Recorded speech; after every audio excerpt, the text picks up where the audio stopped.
So what is up, Africana fam? Going straight into this video, I'll be showing you guys how you can achieve a frontal look with a 5x5 closure. This hair is provided by Yolissa hair. I have their 26-inch HD 5x5 lace wig, and the density I believe is either 180 or 200. So right now what I'm doing is I already have my part already done, and I use my Care wax stick just so I can have my part nice and slayed and there are no flyaways going on, you guys. We don't want any flyaways. So I'm just going to go ahead and use my hot comb and press that product into the hair just so it looks nice and seamless. And this wig already comes pre-plucked, but I want to pluck it even more just to give it that natural look. So what I'm doing right now is I am cutting the row, which is technically the row of baby hairs, and I'm going to go ahead and take my tweezers and pluck the hairline. I'm going to go ahead and pluck behind the hairline so I could get that natural effect. And you want to make sure that you just do this just so that it looks natural and it's not bulky. And I did this on both sides of the part. And you just pluck away until you get your desired look. And this is how it's looking right now. What I'm doing is I'm putting in a pin just so I can see where I want my crimps to end at, and the style that I will be doing is crimps. I'm using my bedhead crimper. I forgot what size it is, but I'll try to find it out and let you guys know what it is. And I'm just gonna go ahead and crimp my hair. Now before I crimp my hair, I spray some Gossipy Free Spray, which you will see in the next segment. I'm spraying some Gossipy Free Spray. I'm gonna go comb through the hair and then crimp the hair, and this helps the crimps last longer. Because this hair is straight as well too, I wanted to make sure it had an extra hold and the crimps do not die out on me. And as you guys can see, the crimping process is pretty repetitive. You just want to make sure that you're crimping and it looks nice like this.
And I just went ahead and did it in sections until I got to the top part, and I removed the pin just because I didn't need it as reference anymore. And these are pretty much how the crimps look like after I am done. It looks a little crazy right now, but once I put it on my head, you guys are going to see the full look of it.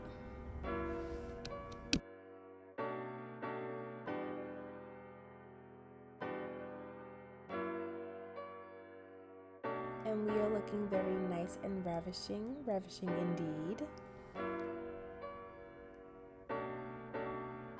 And I just wanted to show you guys the hair portion first. Y'all already see my makeup done, but this is the makeup look that I'm going to be showing you guys in the next segment, so stay tuned. Now on to makeup. I already have my eyebrows done and my eyelids prepped and primed with my concealer, and I'm going into the Juvia's Place Walhalla 2 palette, and I'm using that dark blue as my crease shade, and then I'm going to go into that hot pink as my transition color.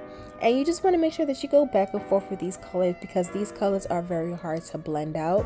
So I'm just going to go ahead and go back and forth with the pink and the blues until everything is nice and diffused.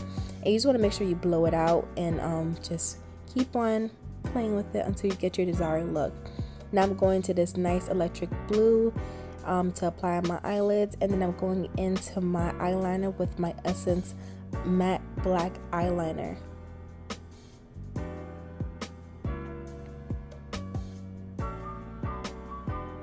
And I'm just creating a baby wing. We're not going for an extravagant wing for today.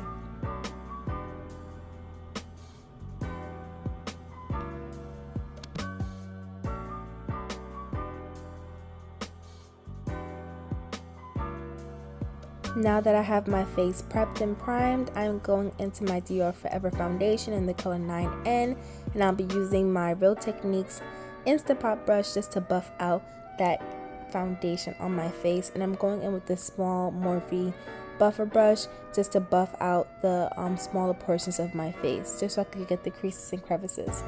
And then going into concealer, I use my Dior Forever concealer in the color 7N, and I'll just apply that underneath my eyes as well as around my mustache, and that'll be my first one, my first concealer.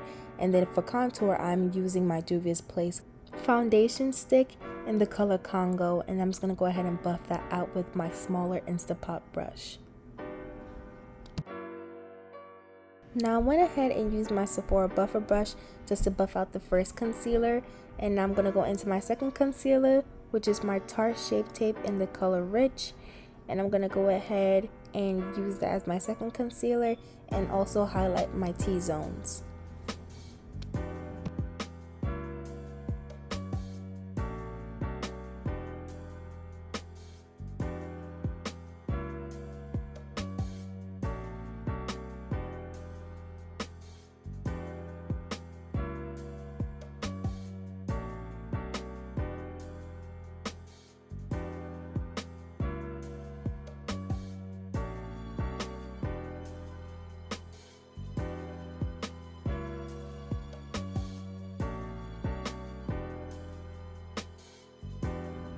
And then back to buffing, I'm using my Sephora buffer brushes to buff out that concealer. And then I'm going to go back into the Congo foundation stick, and I'm going to use that to contour my nose.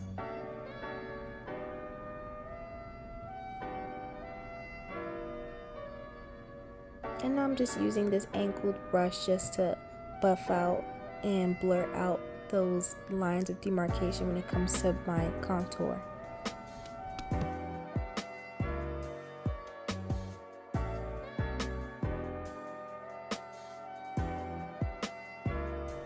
Now I'm going to go ahead and go in with a damp beauty blender and then use my Benai powder in the color Chestnut, and I'm going to press that powder in to start the baking process. And you want to make sure that you're just pressing it in. And then I'm going to go into my Laura Mercier translucent powder in the color Medium Deep as my second powder, and I'll be using that around my T-zones and underneath my eyes again to give myself that brightening effect.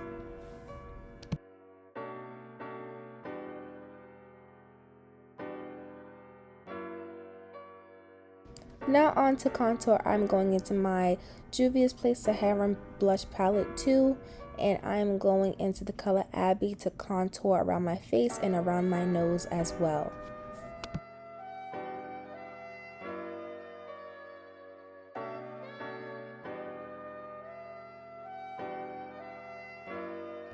Now what I'm doing is I'm going underneath my eyes, and I'm using that navy blue and that pink color for underneath my eyes just to blow it out.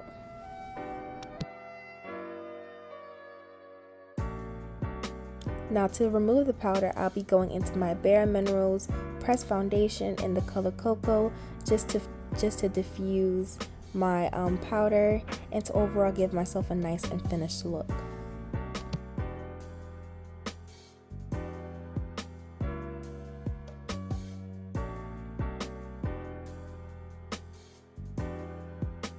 Now back into my Saharan Volume 2 palette, I'm using the color Neo as my blush. And I went ahead and put on some lashes off camera. And now I'll be applying my fake moles. You guys know I love my moles. And I'm just using that same eyeliner that I used, which is the Essence Matte Black eyeliner.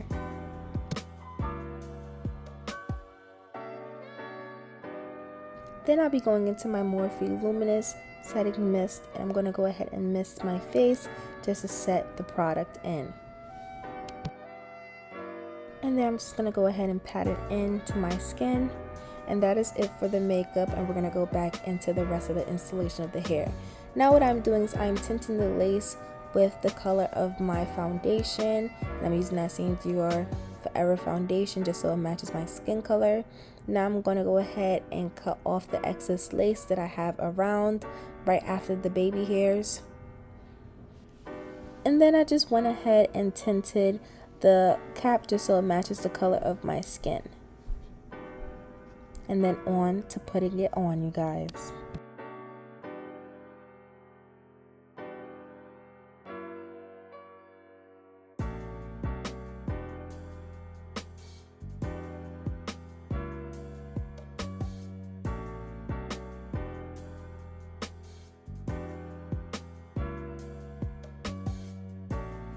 So right now what I'm doing is I'm taking some shears and I'm going to go ahead and cut my baby hairs. I wish I used an eyebrow razor instead, because I definitely do see a difference of when I use my eyebrow razor versus when I use regular scissors. But all is well, we still improvise, we still make it look good. So now I'll be going into my Nairobi setting lotion, and I'll be using that to form my baby hairs. And I kind of hate doing this with makeup on. It just gets very messy. This is why I like doing my makeup beforehand, but you know, I wanted to try something new, and this is clearly something I do not like. But anyways, I let that dry off, and then I went in with my spritz holding spray, and I used my baby hair brush just to brush in those baby hairs so we have a nice and sleek look. And overall the baby hairs just stay in place, because the baby hairs on this hair were a little bit more on the flimsier side. It doesn't really hold like a nice hold like how I want it to, so the spritz would just give it that extra hold. But overall, these are the finished results of this look. I hope you guys enjoyed how I made this look like a frontal. Like, comment, subscribe to my channel if you have not.